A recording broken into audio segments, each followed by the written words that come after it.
पाटील त्यांनी अनेक सूचना आपल्या मराठा बांधवांना दिल्या आहेत, कारण की सकाळपासून मराठा बांधवांनी मुंबई CSMT परिसर जाम केला आणि त्यानुसार सगळ्या सूचनांचं पालन करा असं आवाहन घेऊन जावलो पण मार्केटला मैदानावर त्यांची मुंबई काल जाम झाली।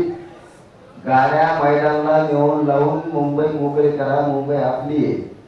मी काय गाड्या घेऊन त्यांना उलट सांगितलं नाही तिकडे घेऊन जा गावाकडे। हे सरकारनं पसरलं आपल्याला मुंबई सांभाळायची, रोडवर लावलेल्या गाड्या मैदानावर लावा आणि मोकळं करा असं बोललेलं। त्याचा गैरअर्थ केला आणि मी सांगितलं की मुंबई मोकळी करा। नुसते पायी माणसं चालल्याने काय अडचण होती का? मुंबईत पायी माणसं चालल्याने काय अडचण आहे का? गाड्या घेऊन अडचण होती म्हणून सांगितलं की गाड्या मैदानाला लावा आणि आजही पोरांना सांगतो गाड्या मैदानाला लावा। गाड्यामुळे त्या होईल तर मुंबई जाम होईल। काल जाम झाली आपण मोकळं केलं।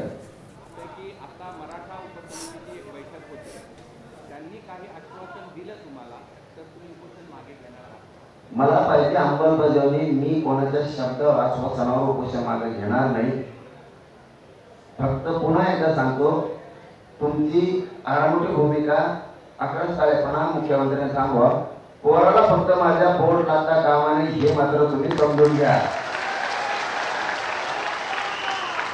पुन्हा राज्य अस्थिर करू नका हे ध्यानात ठेवा। राज्य जर अस्थिर झालं रे बाबा तर जबाबदार मुख्यमंत्री देवेंद्र फडणवीस असणार। महाराष्ट्रात तुम्ही मुंबईचा विचार करता तर महाराष्ट्राचा क्षेत्रफळ खूप मोठं आहे। लोकसंख्येनं, महसूलनं, संख्येनं सुद्धा आणि राजकारणासाठी सुद्धा। नुसती मुंबई तुमची नाहीये। तुमच्या मुंबईने तुम्हाला मुख्यमंत्री केलं तर माझ्या महाराष्ट्राने केले। अशी दुही निर्माण करू नका देवेंद्र फडणवीस मुंबई मही।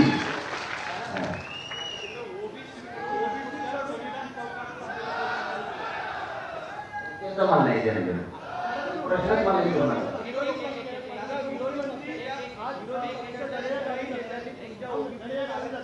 पाठिंबा दिला नाही, एकीकडे विरोधी पक्ष देखील ओबीसीतून आरक्षणाला पाठिंबा देत नाही आणि एकनाथ शिंदे यांनी स्पष्ट केलं होतं की कायद्याच्या चौकटीचं आरक्षण तुम्हाला देणार नाही। महाविकास आघाडीचे नेते पण तुम्हाला पाठिंबा देत नाही। पाठिंबा देत नाही व्यासपीठावर सत्ताधारी व्यासपीठावर आले। आता सगळे आमदार, खासदार, मंत्री बी तुम्हाला नाही कळायचे गाव, खरंच नाही कळायचे। देवेंद्र फडणवीस वाटतं मी काय गावाड्या, पण तेव्हा सगळं भूत बसल ना। देवेंद्र फडणवीस वाटणार आहे हे गावडं विचित्र आहे, कोणता सोपं नाही। आणखी लई काही काही बिचाऱ्यांना नाही येता येते,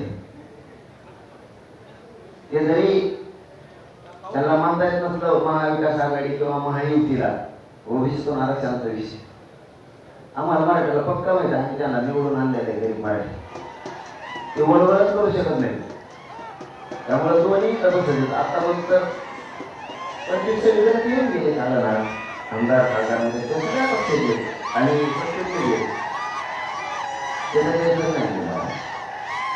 मला त्यांच्या विचार गोर गरिबांना फडणवीस का आलो, काय मिळणार आहे? राज्य अस्थिर करून सत्ता पुन्हा मिळणार आहे गेलीच म्हणून समजा, कधीच मिळणार नाही तुम्हाला सत्ता पुन्हा। मराठीचा वाटा आता गेला। मुंबई थोडी आहे, राज्य लय मोठं आहे क्षेत्रफळानं, सगळ्याच बाबतीत राजकीय क्षेत्रफळ, महसुली संख्येचं ती भ्रम काढून टाका लवकर। आता isakal.com आहे देशातील नंबर 1 ची मराठी न्यूज वेबसाईट। प्रत्येक अपडेटसाठी isakal.com ला नक्की भेट द्या।